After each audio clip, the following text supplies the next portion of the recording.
ಪ್ರಿಯ ವೀಕ್ಷಕರೇ, ಎಲ್ರಿಗೂ ಕೂಡ ನಮ್ಮ ಚಾನಲ್ಗೆ ಸ್ವಾಗತ ಸುಸ್ವಾಗತ. ವೀಕ್ಷಕರೇ, ನಾನು ಮಾತಾಡ್ತಿರೋ ವಿಷಯ ಬಂದ್ಬಿಟ್ಟು ಗೋಲ್ಡ್ ಲೋನ್. ಚಿನ್ನದ ಸಾಲವನ್ನು ಪಡೆತಿರುವವರಿಗೆ ಒಂದು ಗುಡ್ ನ್ಯೂಸ್ ನೀಡ್ತಾ ಇದೆ ಕೇಂದ್ರ ಸರ್ಕಾರ. ಅದೇನಂತ ಸಂಪೂರ್ಣವಾಗಿ ಹೇಳ್ತೀನಿ ನೋಡಿ. ವೀಕ್ಷಕರೇ, ಚಿನ್ನ ಅನ್ನೋದು ತುಂಬ ಪ್ರಮುಖ ವಸ್ತು. ಹೆಚ್ಚಿನ ಜನರು ತಮ್ಮ ಹಣವನ್ನು ಚಿನ್ನದ ಮೇಲೆ ಹೂಡಿಕೆನ ಮಾಡ್ತಾರೆ.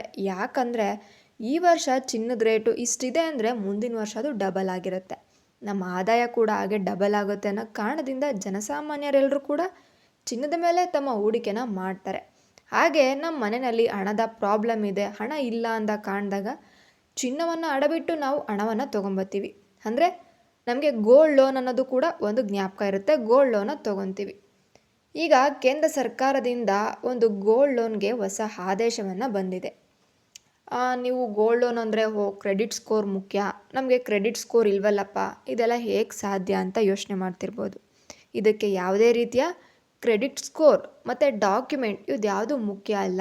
ಹಾಗಂತೇಳಿ ಕೇಂದ್ರ ಸರ್ಕಾರನೇ ನಮಗೆ ಹೇಳಿದೆ.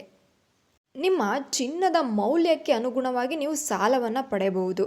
ಮತ್ತು ಎಷ್ಟು ಸಾಲ ನಮಗೆ ಸಿಗ್ಬೋದು ಅಂತ ಹೇಳಿ ನಿಮಗೇನಾದರೂ ಡೌಟ್ ಇದ್ದರೆ, ನಿಮಗೆ 75-90% ನಿಮಗೆ ಸಾಲವನ್ನು ನೀಡುತ್ತೆ. ಅಂದರೆ ನಿಮ್ಮ ಹತ್ರ 1,00,000 ರೂಪಾಯಿ ಮೌಲ್ಯದ ಚಿನ್ನ ಇದ್ದರೆ ಸುಮಾರು 50-75-90 ರೂಪಾಯಿಗಳವರೆಗೂ ಚಿನ್ನದ ಸಾಲವನ್ನು ನೀವು ಪಡೆಯುತ್ತೀರ. ಇದನ್ನು ನಮಗೆ ಗೌರ್ಮೆಂಟೇ ತಿಳಿಸ್ಕೊಟ್ಟಿದೆ. ಇದನ್ನು ಕಡಿಮೆ ಬಡ್ಡಿ ದರದಲ್ಲಿ ಚಿನ್ನದ ಸಾಲ ದೊರೆಯಲಿದ್ದು, ಇದು ಕೇಂದ್ರ ಸರ್ಕಾರದ ಒಂದು ಆದೇಶ ಕೂಡ ಆಗಿದೆ. ನಿಮ್ಮ ಬಂಗಾರದ ವ್ಯಾಲ್ಯೂ ಆಗಿದೆ, ಯಾವ ರೀತಿ 24 or 22 ಕ್ಯಾರೆಟ್ ಗೋಲ್ಡ್, ಅದ್ರ ಮೇಲೆ ಕೂಡ ಡಿಪೆಂಡ್ ಆಗುತ್ತೆ ನಿಮಗೆ ಎಷ್ಟು ಸಾಲ ಕೊಡ್ತಾರೆ, ನಿಮಗೆ ಎಷ್ಟು ಬಡ್ಡಿ ಹಾಕ್ತಾರೆ ಅನ್ನೋದು. ಇದನ್ನೆಲ್ಲ ಕೂಡ ನೀವು ತಿಳ್ಕೊಂಡು ಅಲ್ಲಿನ ಬ್ಯಾಂಕ್ ಹತ್ರ ಹೋಗಿ ವಿಚಾರಿಸ್ಬೇಕಾಗುತ್ತೆ.